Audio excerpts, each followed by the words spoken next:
Welcome to Rhythms That Restore. I'm your friend Cherisse that's ready to journey beside you. Let's learn rhythms that can restore our minds, hearts, bodies, and spirits, and allow us to walk confidently in who God has called us to be. Are you ready? Pull up a chair. Let's get started. Hey everyone, welcome to the podcast. So excited to have you guys here. Thank you so much for pressing play, pulling up a chair with me as we dive into and continue our summer series. First off, how are y'all doing? Are you so excited and grateful? It is summer. We are here for it. And have you already been loving so far this series kickoff? Isn't it so needed for all of us? Like, yes, it is summer. We are ready to refuel, recharge, renew, and restore our souls, which is why we press play every week so that we can learn these tools, so that we can know we're not journeying alone, so we can be a part of community, and so that we can, of course, always be pointing each other back to what does God's truth say, and being able to steep in it and journey together. And so thank y'all. So many of you have been sending me text messages, emails, direct messages, and letting me know how you are caring for your souls this summer. And you're letting me know your response to this. And I have to tell you, I love it so very much. So thank you for journeying with me. Thank you for sharing this with your friends. Many of you are telling me that you're gathering groups of girls at your house. You are doing it with maybe your sisters or your neighbors, and you guys are kind of like having your own little summer soul care sisterhood. There we go. I just made that up. But I think that is the best way to do it, right? We're always better together. And it's one thing to learn it by ourselves, which is great. We can walk together right here, hand in hand. But to have a friend that you can journey together and you can kind of pull back even more layers, best ever. So in our series kickoff, we started with Psalm 23 because I really felt like Psalm 23 embodies really what being able to rest our souls in, right? Leading beside quiet waters, and really seeing and knowing and trusting that the Lord is our good shepherd. And so I kind of thought, let's just stay in the Psalms. That was in the wintertime. That was really a 6-week journey that I got to do a study with some of my girlfriends. And I'd never really looked into the Psalms and understood what they were. And it was beautiful.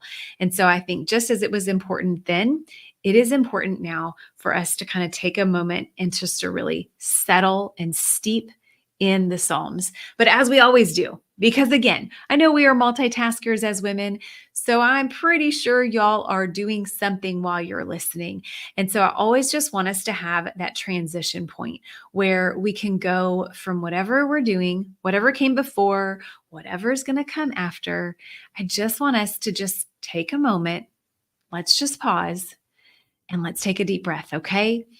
I know it can seem cheesy, but just do it with me because we're wanting to settle our souls. We're wanting to quiet our minds and our bodies. So take a deep breath in, as deep as you can, and then let it out. There's just something about it, y'all. We're marking the moment. We are telling our mind and our body that we are here for it. We are ready, Lord. We are listening. Speak to us. So I wanted to share from Psalm 91 today. I actually have 2 note cards taped below my computer with these verses to keep me grounded and to always make sure that I remember that these are not my words at all, that they are God's words and God's truth, and to always remind me that I have an audience of one. He is the only one that I have this microphone for, and that is my message, right? And so it keeps me grounded in that. And so I thought, well, I think this would be a beautiful verse to share with y'all. So it's Psalm 91:1, verse 1 and 2. And in my Bible, it says the protection of the Most High. What a beautiful truth for us to be reminded of today. It says, the one who lives under the protection of the Most High dwells in the shadow of the Almighty. The one who lives under the protection of the Most High dwells in the shadow of the Almighty. I will say concerning the Lord, who is my refuge and my fortress, my God in whom I trust. And as we are in the kickoff of summer, let us all remember that. What is the greatest thing about a shadow in the summer? That in the blazing heat, if you can find a shadow, it's a place of reprieve. It is a place that's cooler. The ground is not as hot. And so if you can find a shadow to stand on, your feet don't get burned, your bare feet, right? If you can find a shadow or an umbrella to get underneath, you can kind of pull up and rest under there. You guys, that is what the Lord offers to us, that He will be our resting place. He will be that shade. He will be that protection. We can dwell in His shadow of the Almighty. Isn't that a beautiful picture for us to just kind of steep in that truth today? And maybe this summer, as you are dwelling underneath the umbrella at the pool or at the lake, or if you see a cool shadow, I want you to think about that. I am dwelling in the shadow of the Most High. Isn't that cool? Just kind of let that truth wash over you all week long. Psalm 91:1. So today we're going to dive into what is a soul. Last episode, if you didn't catch it, you might want to go ahead and go replay that last episode, because we talked about our summer soul care, summer soul keeping, and we're walking through this book by John Ortberg. I got it on Amazon. You guys can get it. You can also you can get it on Audible if you want it on Audible. Just depends on how you like to learn. It's so good. And you guys, I have no connection, no ties to John Ortberg or to Amazon, or I don't get any kickback. I just love the book and I want you guys to love it too. And so we talked about how do we even dive into this, Cherisse? Well, there's two different worlds. There's our inner world, which is what's inside our heart, our soul. That is the keeper of all the things that kind of keep everything settled in us. But our inner world is unseen. Like we said earlier in the last episode, we don't get any applause, sadly. No applause for our inner world. It's unseen. No one sees it. Our outer world is what everyone can see. That's everything. That's the applause. That's the accolades. That's the striving. That's the proving. It's all the outer world things. However, the outer world, it really doesn't matter in the grand scheme of things. And it really doesn't matter how much of all the outer world stuff that we have, our souls can be a wreck on the inside. And that's why sometimes we can be grabbing for so many other outside stimuli to settle our souls. And we wonder, why? Why am I still so unsettled? Why do I always feel like I need to get away? Why do I always feel weary and exhausted? It's because our souls are unsettled. So I thought today, let's dive into that. Let's really figure out, Cherisse, what is a soul? What does that consist of? And so this is part 1 in the book, and we've got many others because there's so much goodness wrapped in here. And so he says, one of the most important words in the Bible is soul. So some questions we can ask ourselves. Why should I pay attention to my soul? Hasn't science disproven the existence? Isn't the soul the province of robe-wearing tea drinkers? Hey, I like tea. Don't say that. Will it mean I have to go to Big Sur or journal every day? No. We all know that our souls matter. We know that we are a soul that matters. We know that it's important, but we're just not sure what it means. The word is ethereal, mysterious, and deep. He says even a little spooky. The soul knows a glory that the body cannot rob. In some cases, the more the body revolts, the more the soul shines through. Isn't that good? That was a John Ortberg quote, not me. The more the body revolts, the more the soul shines through. Isn't that so cool that we can be tending to our souls no matter what's happening with our bodies? And as we age, things happen with our bodies that we cannot control, but our souls are truly what carry on. So when I said the word soul, even at the first episode, what did you guys think of? Did you think of Aretha Franklin, who is known as Queen of the Soul, Queen of Soul? Did you think of Ray Charles, Otis Redding, Little Richard, James Brown, Jewel? Y'all remember that little ditty from the 90s? Jewel, who will save my soul? I will spare you guys. Did you know that even Derek Jeter was known as the soul of the Yankees, and Tom Brady, the soul of the Patriots? So the word is used very often, right? Soul food, definitely when it comes to food, when it comes to music, and when it comes to sports. That word is always thrown around.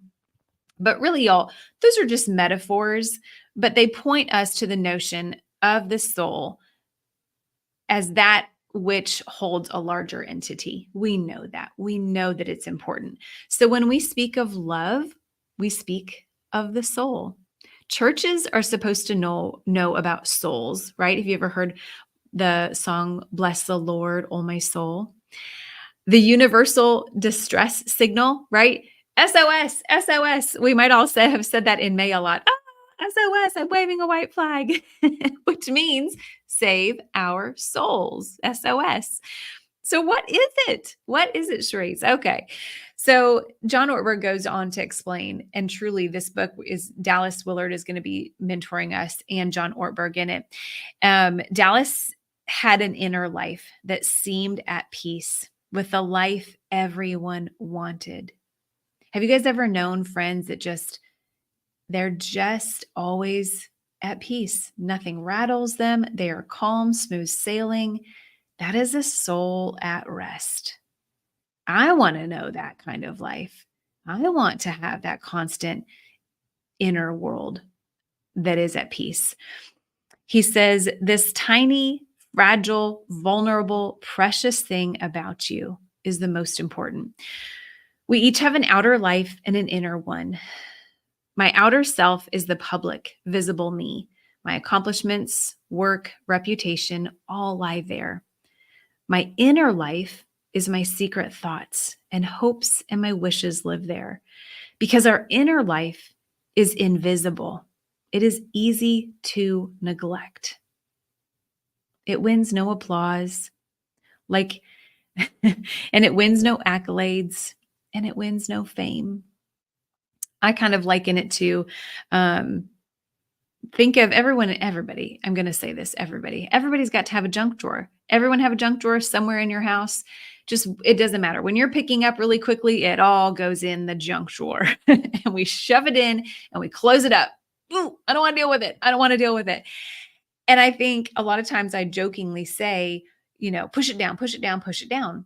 You guys, I really think that maybe that is kind of me throwing things in the junk drawer. I don't want to deal with it. I'm just going to shove it off the counter, put it in there, close it up, close it up, close it up.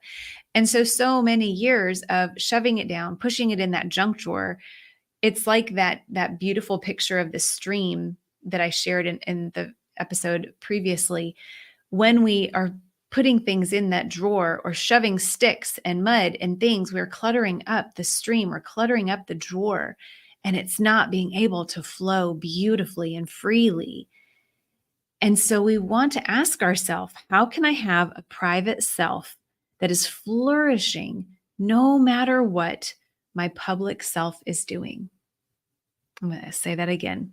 The question I have for y'all, how can I have a private self that is flourishing no matter what my public self is doing? I love that. Dallas Willard's response would be, for that we would have to talk about the care of our souls. So in order for us to have a private life that is flourishing no matter what is happening in our public, we would have to talk about how we are caring or not caring for our souls. So let's dive in. So the care for our soul, you are not just a self, you are a soul. You're a soul made by God, made for God, and made to need God, which means you are not made to be self-sufficient. We know that, right? We know that. That's why we're all here. We have tried and we have failed miserably. I will not speak for you. I have tried and failed miserably. I am not made to be self-sufficient. I cannot carry this load on my own. I cannot function out of need tos, have tos, shoulds. I just cannot. There is something in me. My soul cannot because it wasn't made to. So isn't that a beautiful confirmation and affirmation that Dallas provides for us? That you're a soul made by God, made for God, and made to need God, which means you are not made to be self-sufficient. The Lord God formed man out of the dust of the ground and breathed into his nostrils the breath of life, and man became a living soul. The soul is the life center of human beings. It runs your life at every moment, not external circumstances, not thoughts, not intentions, not feeling, but your soul. The soul is the life center of our human beings. It runs our life at every moment. Our soul connects our thoughts, our sensations, your gratitude, and your will, and sends a message to your entire being. And that is our soul at work, you guys. Isn't this so exciting? Knowing how we can clean up, if you will. I'm just having that visual of the stream. How I can purify my soul, get rid of the debris, get rid of the debris and the sticks and the mud and all the junk that clutters it up so that my soul can flow freely and be nourished. Dallas Willard gives us a quote. He says, anytime you care for something, you have to understand it, whether it is a beagle or a BMW. It's terribly important to understand the parts of our inner life. Each one must be healthy and working as God intended it to work. I love it. I love it. Whether it's a beagle or a BMW, we've got to understand the parts. And so that's why this is so cool and so exciting, as you can tell for me. That's why we want to understand what is our inner world and what is our external world. What is our soul and what are the makings of it and the parts, so that when we understand what it is, we can tend to it, right, you guys? If your soul is healthy, no external circumstances can destroy your life. I'm going to say it again. If your soul is healthy, no external circumstances can destroy your life. If your soul is unhealthy, no external circumstances can redeem your life. Yikes. So let's understand what it is. What is our soul? What are these components? What are these parts, so that we can have a fully functioning, healthy inner world, right? So that it won't matter what's going on the outside. Nothing. All those little flaming arrows, they can try to penetrate, and we're just going to be like, that's fine. It is bouncing off me, because what is inside is nourished. What is inside is complete. And so I want you to have this visual. We're gonna draw some circles all inside each other.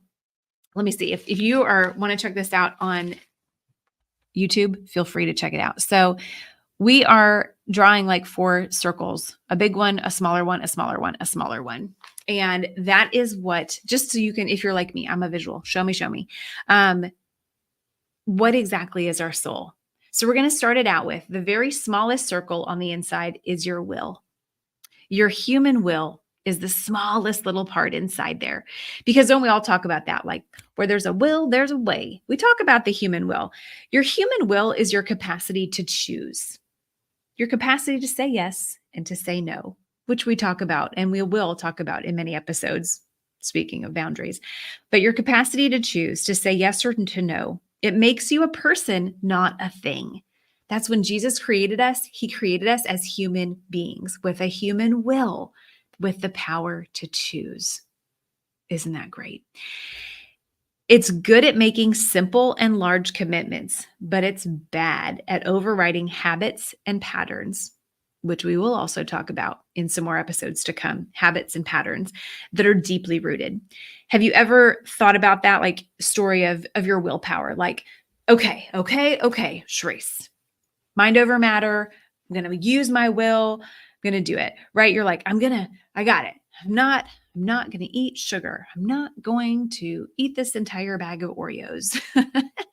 And then something happens. And even though you've got a strong willpower, you find yourself at 9:30 at night with a thing of Ben&Jerry's. And you're like, I don't even care. I don't even care. That is our will. Our human will can get the better of us, right? It lets us choose, but then it just it's not always that strong. So that's your innermost circle, is your human will. The next circle in our concentric circles here is your mind. So the next circle would be outside of that, your mind. That is your conscious thoughts, your thoughts and your feelings, and they flow through all the same time. Your habitual patterns that can't stop. Because sometimes we can say, I'm going to will it away. I'm going to will it away. However, time has been told that you have some patterns and some deep grooves that have been formed in your mind for a long time. So when I entertain desires that are in opposition to what God wants for my life, I damage my soul. Haven't we all heard of that? Sometimes we know that there are patterns and behaviors in our life that are not serving us well. However, they're patterns we've been following, and it's hard to break free of them. But every time we make a decision that hurts, that goes against the grain of what God has asked of us, it damages our soul. Paul says in the Bible, the mind of the sinful man is death, but the mind controlled by the Spirit is life and peace. The mind always craves to be at peace. And so we want to remember the decisions we make do have an impact on our souls every time. So we have our will and our mind. The next circle would be our bodies. Our bodies are our own little kingdoms, right? That's the one place in the entire universe that our tiny will has a chance to be in charge. We're like, oh yeah, I can control this. So we think, right? I can control my bodies.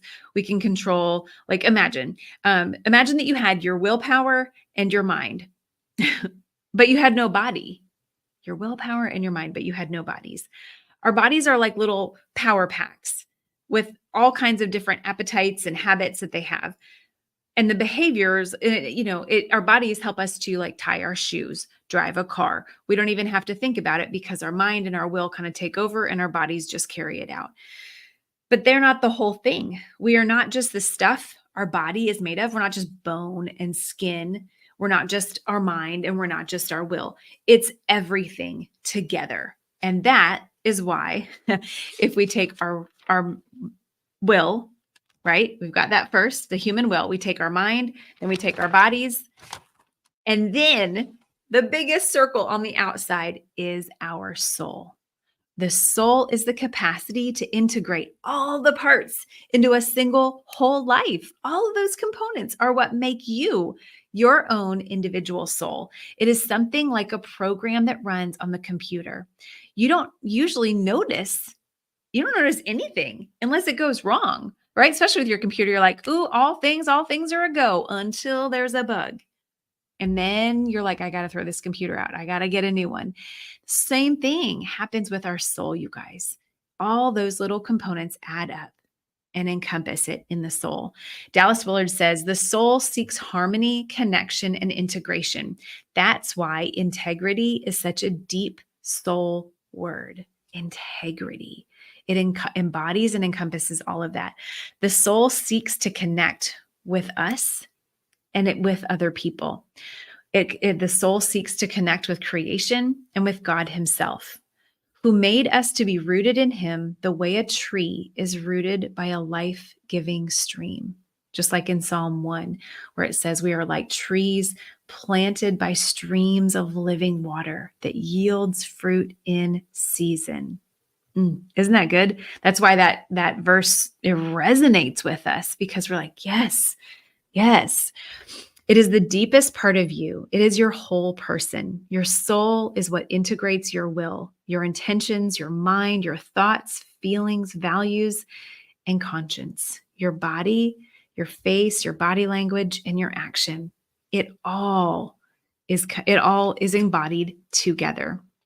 So what does a healthy soul look like? A healthy soul is well ordered. When there is harmony between these three, your will, your mind, your body, your will, your mind, your body, and God's intent for all of creation. When you are connected with God and other people in life, you have a healthy soul.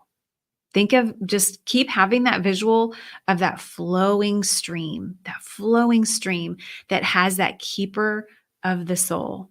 He's keeping it tended. He's pulling out all the debris. That is your healthy soul, that river of life.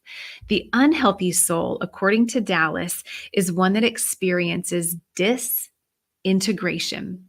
Think of that. Disintegrate, disintegration. Sin always causes the disintegration of the soul. Are you guys seeing that word? I'm pulling it apart. What is disintegration? Bitterness, unforgiveness, anger, incapable of gratitude, and incapable of generosity. Ugh. Right? We can all see that. We've all had places where we have held on to bitterness for too long. We have held on to unforgiveness. We've held on to anger. And the only person it hurt, it was ourself. It was ourself and it was our soul. Yuck. We did it to ourselves. He says our deepest devotions simply leak out of our bodies by how we spend our time and what makes us smile and what claims our energy. Yeah. And he goes on to share some stories about a ruined soul. And what is a ruined soul? Let me share this with you because it's really a very powerful story. I'm so excited to hear what you guys are thinking. Like, what is resonating as you hear that? Like, okay, Cherisse, okay, I'm hearing that. So listen to this story he talks about, just to give you guys a visual of what a disintegrated soul is. And so this is a story of a man with a disintegrating soul. He says, I thought of another man, a businessman who devoted his life to making money. His children always knew that they had less priority than his job. He never said so, of course, but our deepest devotions simply leak out of our bodies by how we spend our time and what makes us smile and what claims our energy. The man built a corporate empire, but his employees all felt used. He explained, Jesus explained, he explained that Jesus is talking about a diagnosis, not a disintegration, not, I can't read, y'all. If we think of hell as a torture chamber and heaven as a pleasure factory, we will never understand Jesus's point. For the ruined soul, that is, where the will and the mind and the body are disintegrated, disconnected from God, and living at odds with the way God made life in the universe to run. Acquiring the whole world could not even produce satisfaction, let alone meaning and goodness. Yeah. He says, and then he shares that story of the businessman. It's so good. I'll keep going. But so let's think about that. Disintegration. We know that a healthy soul is one that is well ordered, one that's in harmony, one that embodies and encompasses our mind, our body, and our will. But one that is disintegrated is encompassing sin and is holding on to bitterness, unforgiveness, anger, and is incapable of gratitude and generosity. We don't want to be that way, you guys. We don't want to hang on to those. Those are only things that ruin our souls and our bodies. And so Jesus is talking about a diagnosis, not a destination. A diagnosis of our soul. When we hang on to those things, it will never serve us well. And so acquiring the whole world could not even produce satisfaction, let alone meaning and goodness. To lose my soul means I no longer have a healthy center that organizes and guides my life. I am a car with no steering wheel. It doesn't matter how fast I go because I am a crash waiting to happen. Doesn't matter how fast we go. We are a crash waiting to happen. I'll leave you guys with this last visual and a last story for today. He shares this story from Parker Palmer, who is also another amazing author, if you guys haven't read anything. But he shares this visual and this story of farmers in the Midwest. And we all know of what a blizzard is, whether we get them here in Memphis or not, but we all know about a blizzard. And so what farmers would often do during the winter is they would tie a rope from their door handle to their house to the door handle of the barn, because they knew in times of chaos, when they couldn't see, their face in front of their hand, that they needed a rope to hold on to. And so that farmer would open his door, and the wind and the snow and everything was all over him, but he would be hanging on to the rope. And he would know that if he put one hand in front of the other on that rope would eventually lead him to the barn to get his work done. And then in order to get home, he would be able to take that rope, hang on to it, and get back home. That rope was what would help him to hang on, help him to survive. Parker Palmer writes that the blizzard of the world is the fear and frenzy and deceit and indifference to the suffering of others that separates us from our own souls and our moral bearings. What we need, he said, is a rope from the back door to the barn so we can find our way home again. When we catch sight of the soul, we can survive the blizzard without losing our hope or our way. Isn't that phenomenal? So you guys, let's remember that we have a hope, and that hope is in Jesus. And he offers us that truth, that firm foundation. He is that security and that stability in the midst of the storm. And we can always grab onto it. And that is why he has given us a soul, so that we can know and we can gauge when we are in a place of health and when we are in a place of unhealth. And he offers us always to be able to return to him. Doesn't he give us that truth in that scripture? In returning and resting shall be your strength. So today and this week, let us just remember that. Let us close with that. In returning and resting shall be your strength. This week, hang on to that rope. Tie a rope at the end of your door, right? And tie a rope on the other end to Jesus. And know that in times of chaos, you can hang on to that. One foot in front of the other, one foot in front of the other. Just keep hanging on and know that he is guiding every step of the way. Thank you for joining me on this journey of restoration and renewal. Remember, you can stay connected with me between episodes by following me on Instagram. Don't forget to hit that subscribe button to ensure you never miss an episode. And if you found value in our conversation today, I'd truly appreciate it if you leave a review on your favorite podcast platform or share the show with a friend who might benefit from these rhythms. Until next time, may you find peace in knowing that you can show up every day simply as you are. And that is enough. Take care.